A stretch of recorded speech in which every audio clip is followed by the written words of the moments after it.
Hey everybody, Josh from SILCA here, and welcome back to, wow, this is the Sunday after we launched TPU Tubes on last Tuesday. And by Friday we were sold out of, I think, 2 of the 3 sizes at 4 of our global warehouses. Yeah, holy smokes. We expected to sell quite a few of these, but you guys have really outdone yourselves. So thank you for seeing the vision here and working with us on this. This is great. I mean, it's my, 12th? We're in our 12th year of me running the company, and, we've launched a lot of products and we sell, a lot of things, and we have warehouses now in the UK and Canada and Europe and Australia and building one in Asia. This is not our first rodeo. And so when you guys sell us out in 4 days, clearly we were missing something. It wasn't like I had 10 to sell. But so well done. Huge thanks to all of you for that. But our first video, in a couple of days, got 50,000 views and hundreds of questions. A lot of which were like, I've bought 2 of the cheap Amazon ones and I've never had a problem. You guys are terrible for charging $39. Hey, I'm sure, right? I'm sure. It's a numbers game. Like I said, I bought 6 of these. 2 of them had failures. I'm sure that of the thousands and thousands of our product will sell, there will be one with an issue here or there. It happens. Our whole goal is making a better product, more efficient, less likely to fail, higher quality materials. That costs money, right? A lot of these problems can be solved with a few dollars here and a few dollars there. If that's not your thing, go buy the Amazon ones, right? That's totally fine with me. Okay, so first question, I guess I'm getting ahead of myself. Holy smokes, $39. Why $39? Well, because honestly, that's not that bad for this category. So we've looked, I kind of made a list here. Pirelli P0 Smart Tube, the yellow TPU plastic valve tube, $44.91. You don't have to do too much math to know $44.91 is a good bit more expensive than $39. The Conti TPU Tube, $41.95. Also more expensive than $39. Also has a plastic valve. Just saying. Just put that out there. Vittoria Ultralight Speed Tube, $41.99. More than $39. Schwalbe Aerothane, $35. Okay, so you got me. We're $4 more than that one. You have Revolup, $37.99. $1 more. We're $1 more. Revolup, you got us by $1. And Tubolito S Tubo Road. This one, plastic tube or plastic valve stem, $37.95. I think one of the things that happens, quite frankly, and not calling anybody out specifically, and you see this if you look at the Amazon reviews, right? Once you get enough of those kind of 1-star, 2-star reviews of people who, my valve stem melted, it came apart, my valve hole, cut a circular or a half-moon cut through the base of the valve. I bought this and it had a rupture at the valve. This thing happens that's called street price, right? So there's MSRP, like what it's meant to sell for, and then what the street price becomes. And those street prices can come down significantly depending on performance. The other thing that happens, and I see this is happening right now in Europe, which is crazy. You have a couple of major online retailers in Europe who are fighting each other, and they've chosen this category and a few others that we can get into maybe in a later, more business-related video. But where you have the Continental Tube in particular is one. It's a €40 MSRP, and they're selling for €25 on these online retail sites, and that's what we call a loss leader, right? Where somebody is trying to get you in the door with a product that essentially they're either breaking even or losing money on. To get you to buy other stuff, right? We're all familiar with Black Friday, the doorbuster deals, right? You can get a flat screen TV for $300 or something. They're trying to get you in the store. That's one of the things that's happening there. So, let's also not confuse street price with MSRP, because MSRP to MSRP, we're within a couple of dollars, and we're actually right in the middle. I know you guys love to say how we're always the most expensive, but here's one. I mean, compared to the Pirelli, we're $5 cheaper MSRP. So it's expensive, but it's not crazy. Okay. What is unique about SILCA's valve design? We talked about it in the first one. I think, the big one is these are flanges bonded to the backside of the tube.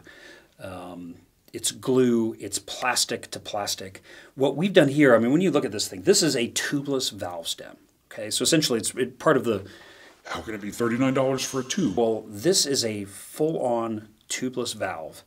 Tubeless valve kits are typically in the $25 to $40 just for the two valves, right? So, this is a tube of plastic with a valve core. This is a full tubeless valve, multiple precision machined components, and essentially what we've done at the bottom of the tubeless valve that we showed in our original video, we can show it again here, is we are sandwiching the TPU material between two discs of aluminum, one machined into the valve itself, one is threaded down to kind of pinch it in place, and then we use the tapered rubber gasket over top. Yeah, full metal valve.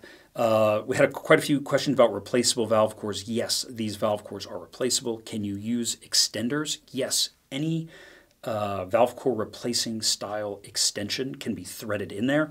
Can you use click valve cores? Yes, click valve cores will thread right into this. Can you do that on the plastic stemmed guys? No. Can you do it on the hybrid metal plastic combo guys? Yes, but you definitely can do it here. So full metal construction, sandwiched, not glued, and can be used with extenders and cores and all that stuff. Okay, question 3. Can I safely inflate these with an electric or high flow pump? And the answer is yes, but if you listen to the podcast, I love to say it depends. These, no electric inflators. These, be extra careful with electric inflators. This, electric inflators are okay, but you need to go in stages. The thing you risk if you overheat the stem, then you can start to break down the TPU here at the base. It's sandwiched in there. You have a little bit more thermal mass with the aluminum than you would have with the aluminum plastic hybrid, or certainly the plastic hybrid. But once you exceed the glass transition temperature of the TPU, you're gonna have problems. And so we have tested it on dozens of tubes with like dozens of inflations each. If you go in, say, 15 PSI increments, so 15 PSI, wait a minute, 15 PSI, wait a minute, you will absolutely be fine. If you try to go to 80, 100 PSI in one go with any of these, including ours, you're probably going to have a problem. The other thing with the electric inflators is if you use the extension tube that comes with them, that also helps knock the temperature down just a little bit, but sadly not enough that you can go in one go, but safe for electric inflators. Are these compatible with rim brakes? Yes, fully compatible with rim brakes. As we said, our clear TPU is 100% the TPU. It has a higher maximum elongation, it has a higher yield strength, it has a higher ultimate strength than any of the other TPUs on the market, and it also has a slightly higher, couple degrees Celsius glass transition temperature because color dyes, the pink, the orange, the yellow, those are all things that lower strength, lower elongation, lower your glass transition temperature. Can you still overheat them and melt them in very light wheel systems with rim brakes? Yes, it's totally possible, right? If you're familiar with riding with latex tubes, I would say this is on par with that. You need to be careful with your braking, not long periods of dragging, but brake hard, let it cool. The typical, if you're familiar with latex, you know what I'm talking about. If not, we actually have a latex video. Wheels, the first bead always goes in nice and easy because we've got that nice deep tire well. It's when the second bead goes in. Latex tube video that talks a lot about braking and braking technique. How to act around that. But as long as your system is set up properly and you're braking with skill, you will be absolutely fine with these, even in the mountains. How do these compare in performance to butyl or latex tubes? Well, about half the weight of latex, less than half the weight of butyl, almost as efficient as a latex tube in this variation and this thickness of TPU that we're using. So we're about 0.1 to 2, maybe 0.3 watts less efficient than latex tubes in this. But that leaves you about 0.6 to 0.8 watts more efficient than some of the cheaper colored dyed TPUs on the market, and that leaves you 2, 3, up to 4 watts per tube faster than butyl tubes, like typical lightweight butyl tubes, and you could be in the 6 to 8 watts more efficient than like a heavier or cheaper butyl tube, because some of those can be really quite slow. If it says thorn-proof, I mean, we're probably 8 watts faster than a butyl tube that says thorn-proof, which if you've ever bought one and used it, isn't thorn-proof. Sadly, they're just thicker. They're a little bit less likely to be punctured in some punctured methodology or modes, but they're really not all that much more flat resistant once you've owned them. So yes, on par with latex performance, on par with latex ride feel, lighter weight, yes, than latex or butyl. Can they be patched? Yes.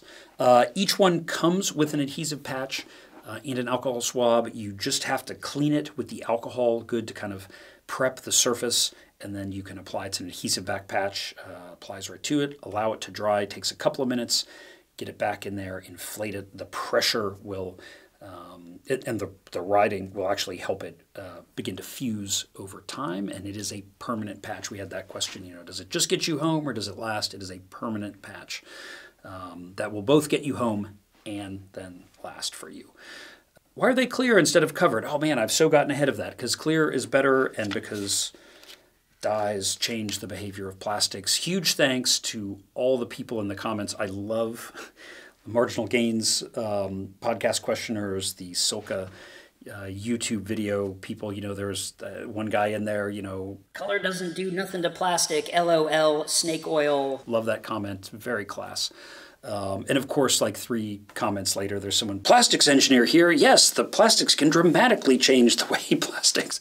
I mean, I love you guys. I think that's amazing. So if you don't go and read the comments, check them out. It seems like for everyone who shows up saying that we're terrible liars and overcharging you and all this other stuff, there's usually somebody who comes out of the woodwork with like, 30 years experience in this category, and thanks for addressing this issue.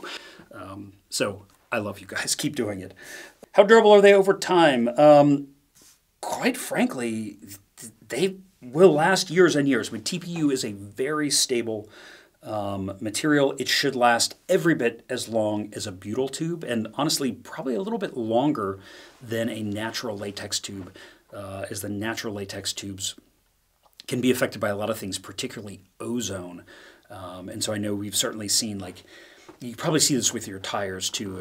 There's certain areas of the world that have higher ozone concentrations, but if you store your bike in a garage that has like an old refrigerator or something in it, you can get, or people, the tanning bed lights, we've heard can generate ozone, and that can accelerate the breakdown of certain rubbers and plastics.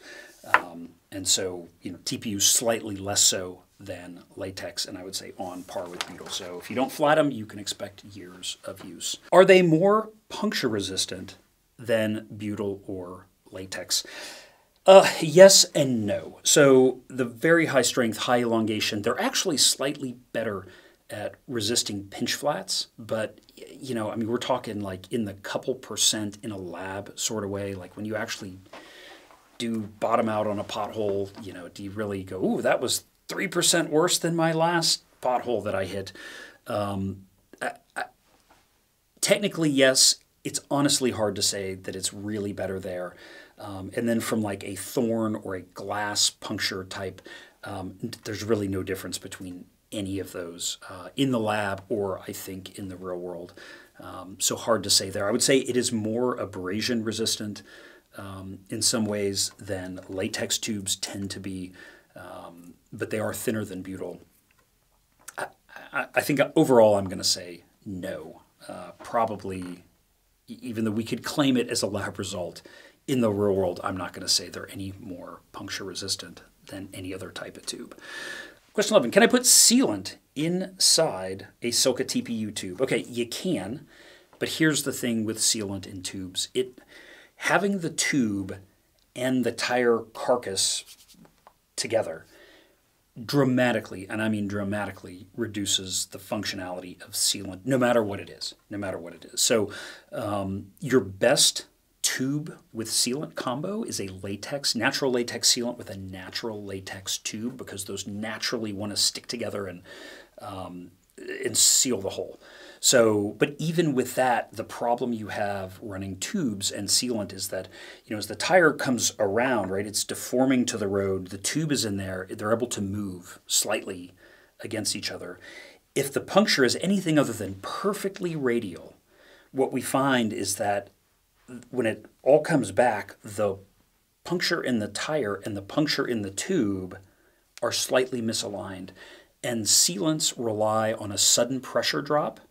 And from an environment where you've got the sealant kind of outgassing, right, is the environment, it tends to be kind of a high pH, to a neutral pH environment outside. So you've got this pressure drop and you've got this pH drop, and that is what is hardening the sealant sort of instantaneously. When the holes misalign even slightly, the sealant now goes out of the tube right up against the casing of the inside of the tire, and then has to migrate its way to the hole and come out.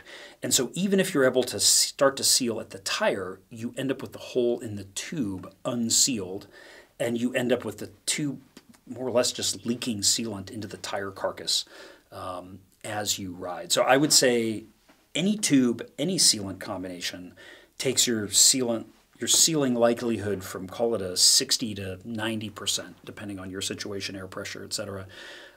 Probably takes it down to 15 to 20%. We've studied this for a long time. I had been running my e-bike that I commute to work on tubeless for a long time, had dozens of punctures that sealed.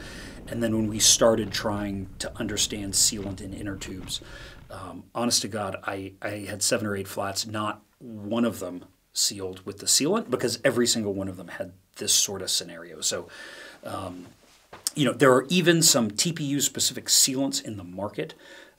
We've tried those as well. I can't say that they're any better, and I can't say that they will give you any better than that 10 to 20% likelihood of sealing the hole. So can you put it in there and try it? You absolutely can. Is it going to work? Very low probability that it's actually going to work for you. So personally, I would say it's not worth the mess. Because I will say the one thing is, when it happens and it doesn't work, the mess of cleaning this thing up afterwards is 4 times the effort and cleanup of normal tubeless, because it just gets everywhere inside of a system that otherwise wasn't meant to handle tubeless, right? So it gets under the rim tape, it gets into the rim, it gets, the tube is covered, the tire is covered. It is an absolute disaster when it does happen. So personally, not a fan. Are they compatible with deep section rims or extensions? Yes, you can use them with deep section rims, and you can use them with any thread-in style valve extender. Don't know what else I need to say though. They come in 50 and 70 millimeter valve lengths, and typically you need about 10 to 12 millimeters of valve protruding. So the 50 millimeters work in rims up into the 38 range. The 70s will work in rims up to the 58, give or take, range, as sort of a rule of thumb. Will they work for tubeless?